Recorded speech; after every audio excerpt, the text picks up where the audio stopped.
Hello dear viewer, and thank you for joining me on day 31 of reading the Bible together.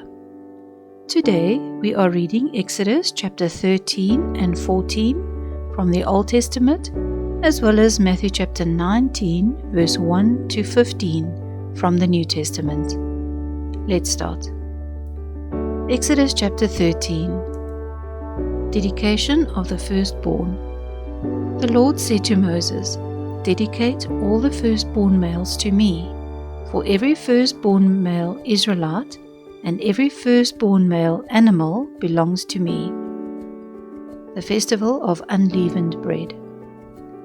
Moses said to the people, "Remember this day, the day on which you left Egypt, the place where you were slaves. This is the day the Lord brought you out by his great power. No leavened bread is to be eaten. You are leaving Egypt on this day, in the first month, the month of Abib. The Lord solemnly promised your ancestors to give you the land of the Canaanites, the Hittites, the Amorites, the Hivites, and the Jebusites. When he brings you into that rich and fertile land, you must celebrate this festival in the first month of every year. For 7 days you must eat unleavened bread, and on the seventh day there is to be a festival to honor the Lord. For 7 days you must not eat any bread made with yeast. There must be no yeast or leavened bread anywhere in your land.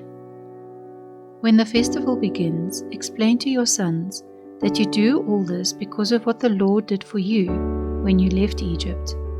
This observance will be a reminder, like something tied on your hand or on your forehead.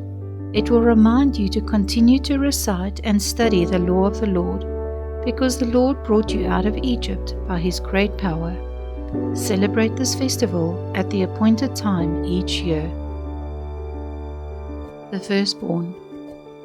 The Lord will bring you into the land of the Canaanites, which he solemnly promised to you and your ancestors. When he gives it to you, you must offer every firstborn male to the Lord. Every firstborn male of your animals belongs to the Lord, but you must buy back from him every firstborn male donkey by offering a lamb in its place. If you do not want to buy back the donkey, break its neck. You must buy back every firstborn male child of yours. In the future, when your son asks what this observance means, you will answer him, "By using great power, the Lord brought us out of Egypt, the place where we were slaves. When the king of Egypt was stubborn and refused to let us go, the Lord killed every firstborn male in the land of Egypt, both human and animal. That is why we sacrifice every firstborn male animal to the Lord, but buy back our firstborn sons. This observance will be a reminder, like something tied on your hands or on our foreheads. It will remind us that the Lord brought us out of Egypt by his great power." The pillar of cloud and the pillar of fire. When the king of Egypt let the people go, God did not take them by the road that goes up the coast to Philistia, although it was the shortest way. God thought, "I do not want the people to change their minds and return to Egypt when they see that they are going to have to fight." Instead, he led them in a roundabout way through the desert toward the Red Sea.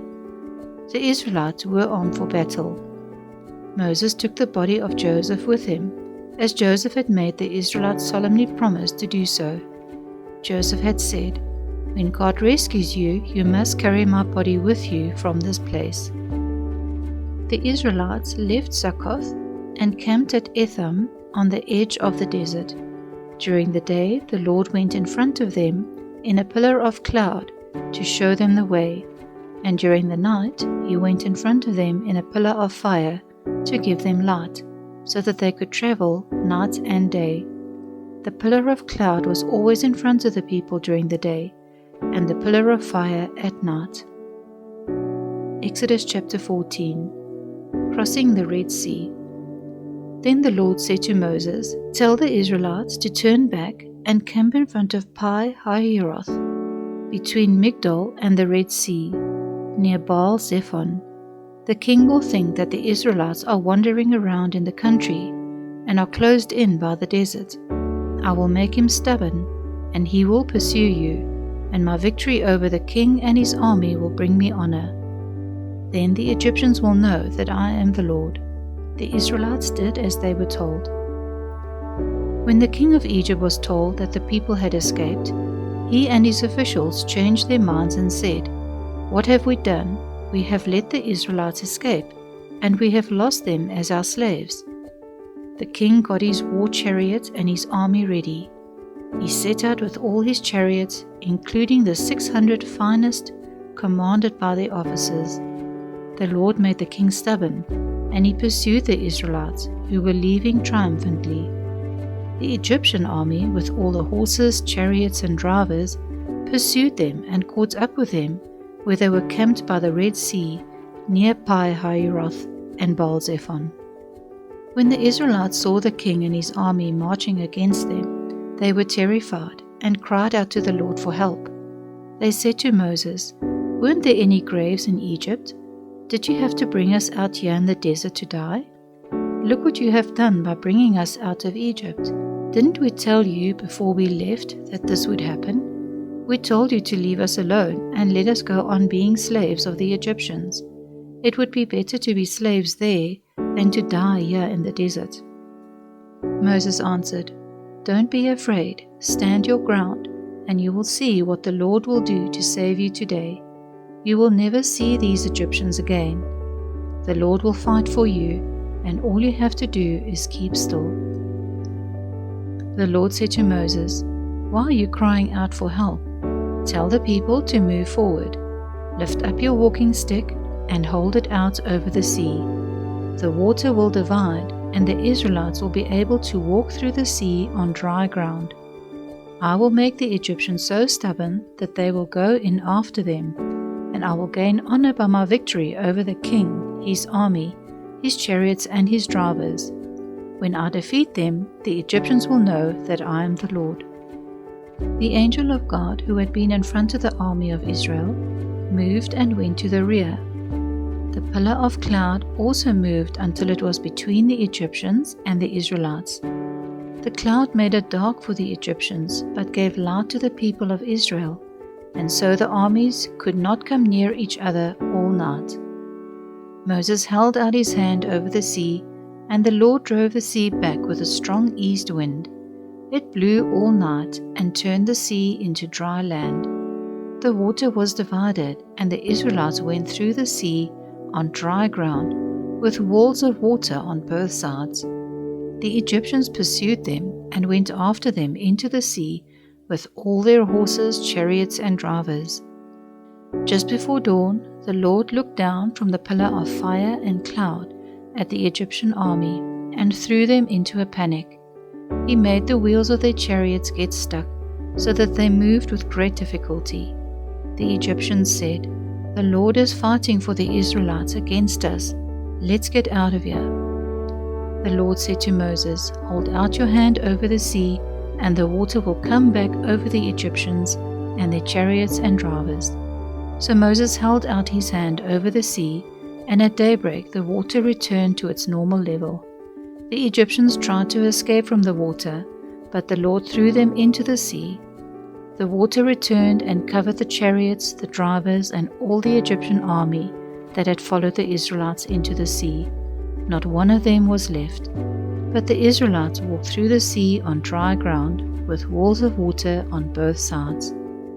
On that day the Lord saved the people of Israel from the Egyptians, and the Israelites saw them lying dead on the seashore. When the Israelites saw the great power with which the Lord had defeated the Egyptians, they stood in awe of the Lord, and they had faith in the Lord and in his servant Moses. Please feel free to pause the video here for time to reflect on what we have read. Let's continue.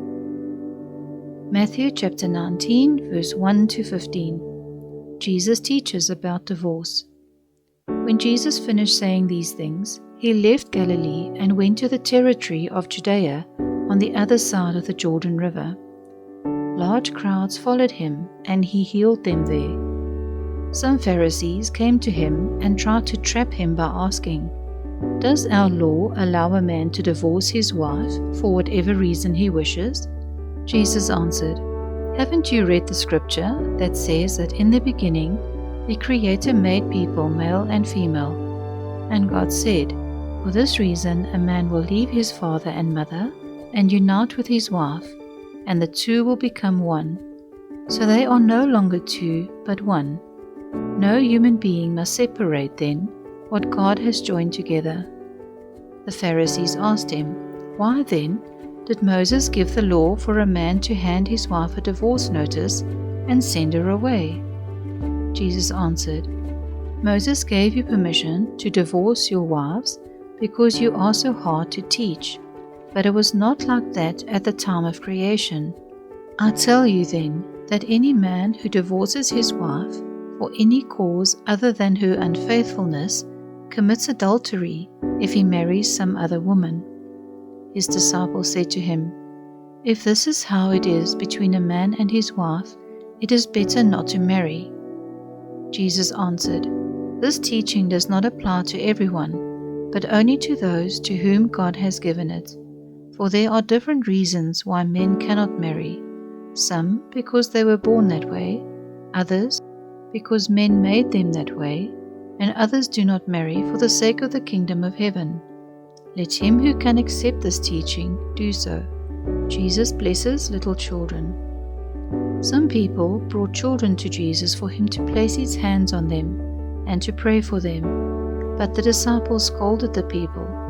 Jesus said, Let the children come to me and do not stop them, because the kingdom of heaven belongs to such as these.